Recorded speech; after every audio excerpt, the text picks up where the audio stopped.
morning and welcome to Keurig Coffee Talk Tuesday from New York City. I called my agent one day and I said, I have the next big idea in horror.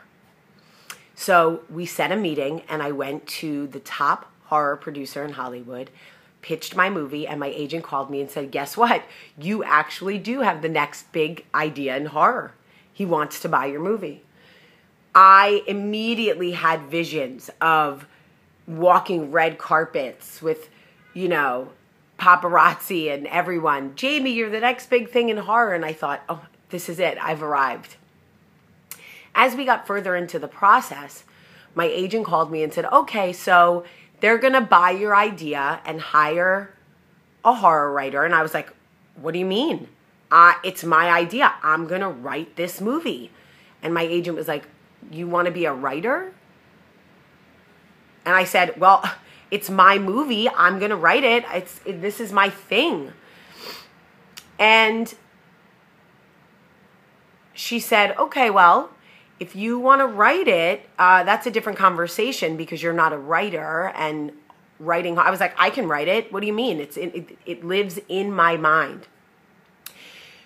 Turns out that the people buying the movie had no interest in letting me write it. And this was almost more than my ego could take. I was heartbroken. How could they not let me write my own movie? What did that even mean? What did it mean? What did it say about me if I couldn't write my own movie?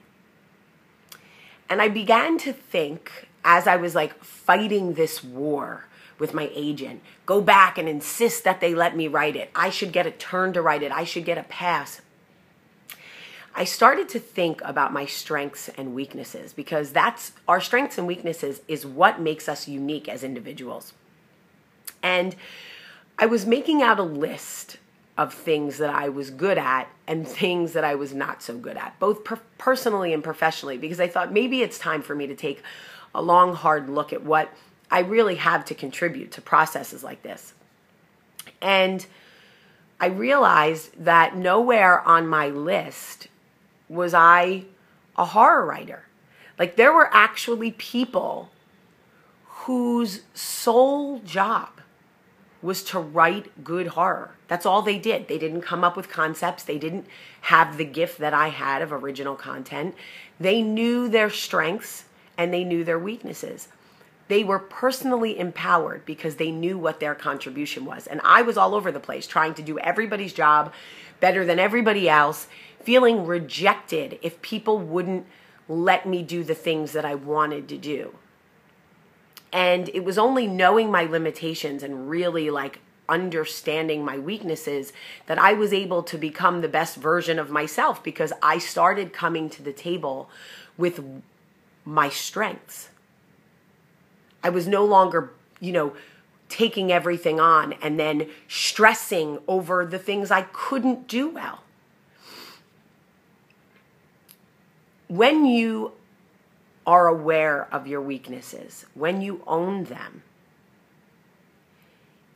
that is when you start to achieve your goals because you're able to say, no, I can't do this. No, I can't host that party. No, I can't run that meeting. No, I can't watch 10 kids. We become self-empowered because we now know what we can't do. So there's no longer that burden of not feeling good enough because we're not taking on the things we know we can't do. The second you start to embrace your strengths and focus what you are good at, focus on your contribution, you become self-empowered. Because I'm not saying make things easy for yourself. I'm saying set yourself up to be a success.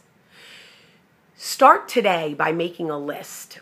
What are the things weighing on you right now? What are the things that are stressing you out that you have coming up that are, you're losing sleep over? It's the things that you wake up in the morning and you think, oh, I still have to do X, Y, and Z.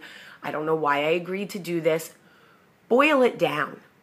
Is there a weakness in there? Is that what's stressing you out because you know that you're not the most efficient at X, Y, and Z? Really get to know what your strengths and weaknesses are. Once you own them, you will be self-empowered to put your best foot forward, to be working towards and with your success. I mean, it really, truly changed my life, because now I understand my contribution in film is original content. It's not to be the writer. I'm not the writer. And that's fine with me now. I own that. That is my weakness. I hope you all have a great day. I love you. Thanks for watching.